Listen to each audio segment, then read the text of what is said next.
সুপ্রভাত বন্ধুরা। এরম ওয়েদার কারোর ভালো লাগে বলো? বৃষ্টি হয়তো জোরে হয়ে যায়, একভাবে হচ্ছে। একটা জামা 2-3 দিন ধরে শোকাচ্ছি, জানো, কাচতে তো পাচ্ছিই না। চলো রান্নাটা বসিয়ে দিই। আজকেও মাঠে যাইনি, কদিন ধরে মাঠেও যাচ্ছি না। আজকে একটু এই সোয়াবিন ডিম দিয়ে মাখিয়ে, একটু জিরের গুঁড়ো, একটু লঙ্কার গুঁড়ো, একটু গরম মশলা দিয়ে মাখিয়ে ডিমটা, এই সোয়াবিনটা ভেজে আজকে একটু পেঁয়াজ দিয়ে করব। পেঁয়াজ খেতে চায় না তোমার দাদা, তাও আজকে একটু করি, দেখি অল্প করে। চলো রান্নাটা শুরু করে দিই। বাজারের কাছে দেখো লাল লাল করে।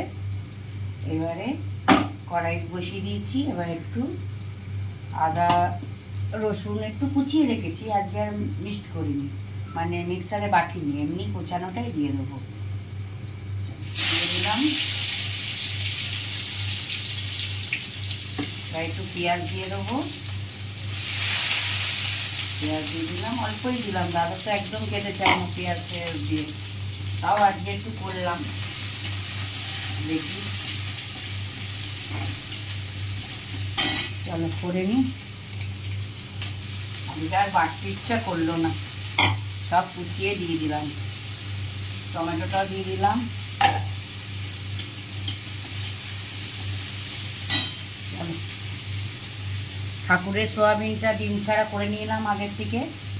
এমনি আলু আর সব পেঁয়াজ দিয়েছি গরু বামদের, আমার একটু আলাদা করে নিয়ে ডিম ছাড়া আমাদেরটা। এক কেটলি গরম জল করে রাখি, গরম জল দিয়ে রান্না করলে দেখবে স্বাদ হয় খুব। একটু একটু করে গরম জল দিয়ে দিয়ে যেই দেখি শুকিয়ে যাচ্ছে মশলা, একটু একটু করে গরম জল দিই। চল, সোয়াবিনটা আমার মোটামুটি হয়ে গেছে, একটু শুকাবো, নামিয়ে দেবো, মাখা মাখা করবো। রান্না তো হলো, এবার বাসন মাজা, ঘর পোছা, এগুলো কি কম কাজ বলো মেয়েদের? যতই যা করো করতেই হবে, যতই শোল খারাপ হয়, শুতে পারি না জানো বন্ধুরা।